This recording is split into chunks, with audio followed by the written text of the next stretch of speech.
Welcome you all for today's session of what is an operating system, and let us know the abstract view of an operating system. So basically an operating system, it's a intermediate between the user of a computer and the computer hardware. So, what would be the goals of the operating system in that case?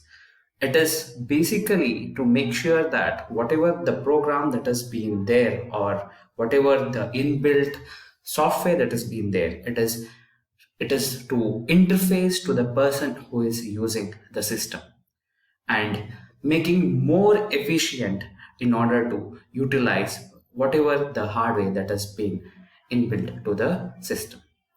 So, what would be the components that we categorize if we take the concept of an operating system? So, what has been said that we can define the operating system in terms of the resource allocator. That is, in order to manage and allocate the resources. And we can also define the operating system in terms of controlling the execution of the user program and operation of the input and output devices. So the very foremost thing that we have to know about is kernel. Okay, what is basically called as kernel? So whatever the program or whatever the shell script that has been added in terms of interfacing the hardware devices or in terms of running a software. So all that inbuilt programs will be running in kernel. So these are the main components that we have to be knowing, apart from the various hardware components that has been in turn added to the operating system and various softwares that have been inbuilt in the system already. So let us know the abstract view of an operating system. So this is the abstract view of any system component of an operating system that we consider. So you can see that there will be many users who will be interfacing with the various softwares. It can be a compiler like C code, okay. It can be an assembler, or it can be a text editors like a Notepad, Microsoft Word, or it can be anything with managing of a file. Okay, if we have end users who are being interacting with various system applications program, so the operating system do here, it will be an interface in between the system and application program which has been used by a user and to the computer hardware.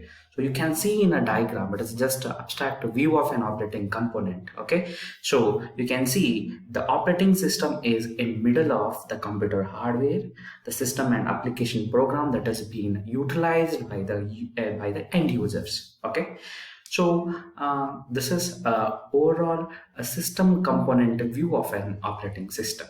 So as I told that kernel is a functional component of an operating system which will take a call of anything, a requirement that has been come across a software or it can be a hardware.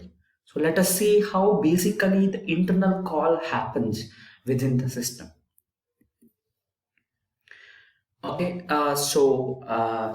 before I go with how the operations of intercalls happen within the system, we have to be knowing what is the meaning of operating system operation. We have something called as interrupt driven. What is the meaning of interrupt driven? Is like it can be a hardware driven component or it can be a software driven component. Okay, it is there is usually a sense of mind that interrupt means there is something, a trap or something, failure in an execution that has been happening. In one way, we can also consider that if there is something, a trap or failure, that is also an interrupt. In other way, when it comes to operating system, we can also tell that if there is something, added component that has been included to the operating system, that will also be called to be as an interrupt driven component. Okay, for an example, let us take that we already have an inbuilt camera and the microphone that has been adopted to the laptops. But if we try to add an external device, let's say if we have been trying to add a webcam to the device and the microphone to the device, it is not that there is something driven of an hardware that is happening. We are just raising a request for an hardware component that can also be considered to be as interrupt driven. In other ways, if there is something failure with regard to the execution or what we say to be as a trap, that will also be called to be as an interrupt. So that's the reason being categorized as, if there is a interrupt by one of the devices, we call it as a hardware interrupt by one of the device. And when it comes with a software interrupt, it can be a software error or it can be a request from the operating system services and so on. Okay. So here is the main thing that I was about to tell you all with regard to like how would be the interaction of calls that has been happening with regard to the kernel and a user process. Okay, so suppose if there is something that to be executed, let's say that you have been using a software. Okay, so what will the person do is the person will call for a system request. So that system request will in turn be processed by sending a trap mode bit to the kernel.